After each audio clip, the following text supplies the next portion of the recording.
जय हिंद। आप देख रहे हैं लाइव टाइम्स, आपके साथ मैं हूं वंदना स्टोरी। खबरों की शुरुआत करेंगे। इस वक्त बड़ी खबर सामने आ रही है। बिहार में महागठबंधन की बड़ी बैठक, तेजस्वी यादव की अध्यक्षता में यह बैठक थोड़ी ही देर में शुरू होने वाली है। महागठबंधन की बैठक होगी। बिहार चुनाव की रणनीतियों को लेकर इस बैठक में चर्चा की जाएगी। बिहार में आगामी विधानसभा चुनाव से पहले महागठबंधन की यह बड़ी बैठक कुछ ही देर में होने वाली है। हलचल इस बैठक को लेकर तेज हो गई है। तेजस्वी यादव की अध्यक्षता में पूर्व मंत्री आलोक मेहता के सरकारी आवास पर महागठबंधन की यह मीटिंग होने वाली है। बैठक के जरिए महागठबंधन की एकजुटता दिखाने का भी प्रयास किया जाएगा। इसके साथ ही अक्टूबर नवंबर में होने वाले विधानसभा चुनाव को लेकर भी बैठक में रणनीति बनाई जाएगी। इसके साथ ही बजट सत्र को लेकर भी कहा जा रहा है कि उसको लेकर भी तैयारियां होंगी और उस पर भी मंथन किया जाएगा कि किस रणनीति के तहत सरकार को घेरना है। और इस बैठक में महागठबंधन के सभी घटक दलों के नेता भी शामिल हो रहे हैं। तो थोड़ी ही देर में महागठबंधन की ये बैठक होने जा रही है, जिसमें बिहार चुनाव को लेकर रणनीति बनाई जाएगी। इसके साथ ही तमाम महागठबंधन में जो घटक दल हैं वो किस तरह से एकजुट रहे, इस पर भी मंथन किया जाएगा। बता दें कि एक तरफ कहा जा रहा है कि कांग्रेस एकला चलो की राह पर चल सकती है।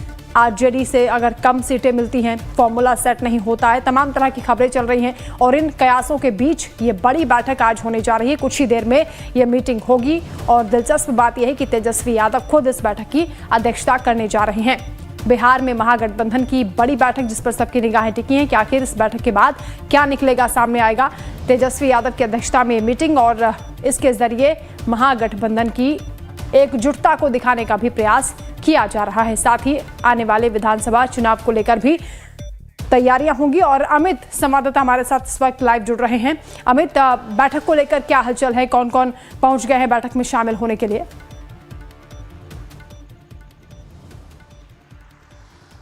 देखिए, महागठबंधन के तमाम जो नेता हैं वो धीरे धीरे पहुंचने शुरू हो गए हैं और ये पूर्व मंत्री जो आलोक मेहता है उनके आवास पर ये बैठक हो रही है।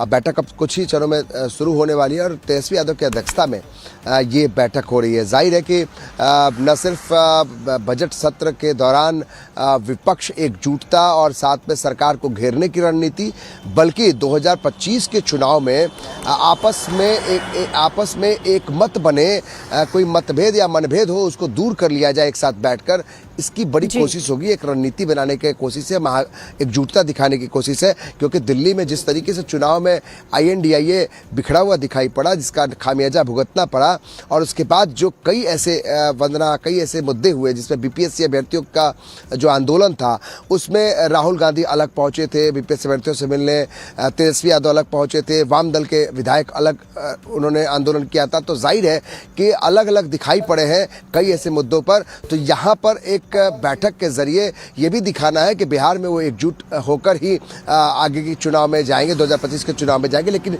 कांग्रेस इस बार ए टीम बनने की बात कह रही है, दावा ठोक रही है और उस पर कई नेताओं ने इस बार को पुरजोर तरीके से कहा कि अभी ये तय नहीं हो पाया है कि तेजस्वी यादव के नेतृत्व में वो चुनाव लड़ने जा रहे हैं, ये हाईकमान तय करेगा। तो आप समझिए किस तरीके से अभी भी असमंजस की स्थिति बनी हुई है कि नेतृत्वकर्ता के तौर पर तेजस्वी यादव के चेहरे को लेकर। तो जाहिर है कि इस बैठक के जरिए भले आप कोई बड़ा फैसला नहीं ले सकते, लेकिन कम से कम एक संदेश जरूर देंगे मीडिया के माध्यम से कि भाई इस बैठक में हम एकजुट हैं और आगे का जो चुनाव है 2025 का वो मिलजुल कर लड़ेंगे। बिल्कुल अमित, और यही हिंट तलाशने की कोशिश भी की गई है। और जब पत्रकारों ने सवाल किया तेजस्वी यादव से, जब वो बैठक के लिए जा रहे हैं, उस दौरान उन्होंने क्या कुछ कहा फेस को लेकर, आप सुनिए।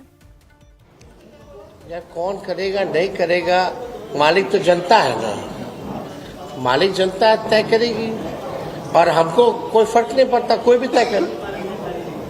हम अपने काम में लगे हुए हैं, कोई क्या कहता है नहीं कहता है, ठीक है, सबको अपना अधिकार है, अपना लोग कहते हैं, अपने सोच के हिसाब से कहते हैं। अभी तो इस पे चर्चा ही नहीं हुई है, अभी इस पे चर्चा ही नहीं हुई। नाराजगी तो भाजपा जदयू में है भाई। अमित लगातार हमारे साथ जुड़े हैं। तेजस्वी कह रहे हैं यहाँ पर अमित की अभी तो इस बात पर कोई चर्चा हुई नहीं है, लेकिन बैठक के जरिए जैसा कि आप कह रहे हैं कि संदेश देने की कोशिश जरूर की जाएगी। और दिलचस्प बात यह है कि अध्यक्षता खुद तेजस्वी यादव कर रहे हैं, तो मुझे लगता है कि इसके जरिए भी हिंट दिया जा रहा है। देखिए वंदा, जो जब ये बोल रहे थे, जब सवाल हम लोगों ने किया था उस समय जो बॉडी लैंग्वेज आप देखिए, बॉडी लैंग्वेज ही बहुत कुछ बताता है। तेजस्वी यादव अभी भी आश्वस्त नहीं है कि कांग्रेस उनके नाम पे मोहर लगा देगी, क्योंकि देखिए अभी क्या है ना कि जब तक जब बड़े नेता बैठेंगे, जब तक लालू प्रसाद यादव सोनिया गांधी से नहीं बात करेंगे, क्योंकि ये शुरू से रहा है कि आरजेडी बड़े भाई की भूमिका बिहार में बनी रही है उसकी। और जब ऐसे समय में जब नए प्रभारी बने कांग्रेस के कृष्णा अल्लाबड़ू ने ये कह दिया कि ए टीम बन के काम करेगी, जाहिर है उसके बाद से असमंजस की स्थिति बनने लगी है। और तेजस्वी यादव का बयान को आप जरा गौर से देखिए तो कहीं ना कहीं उनका बॉडी लैंग्वेज साथ नहीं दे रहा है। जब वो बोल रहे हैं कि अभी समय है और ये आपस में तय कर लिया जाएगा, वक्त है। अगर आप नेतृत्व आपके पीछे पीछे कांग्रेस चलने की बात होती तो तेजस्वी यादव का बॉडी लैंग्वेज साफ दिखाई पड़ता, और कांग्रेस इस तरीके से नहीं बहाने करती कि भाई अभी समय इसमें बाकी है और ए टीम बन के वो काम करेगी। तो कहीं ना कहीं कुछ गड़बड़िया तो है, महागठबंधन में कुछ गांठें जरूर उभर के सामने आई है।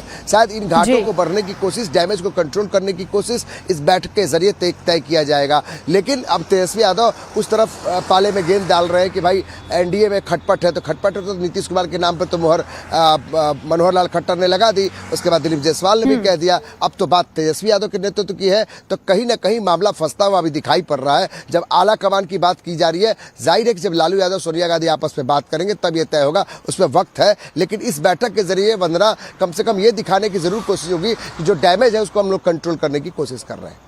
बिल्कुल एकजुटता हो पाएगी नहीं हो पाएगी, ये भी इस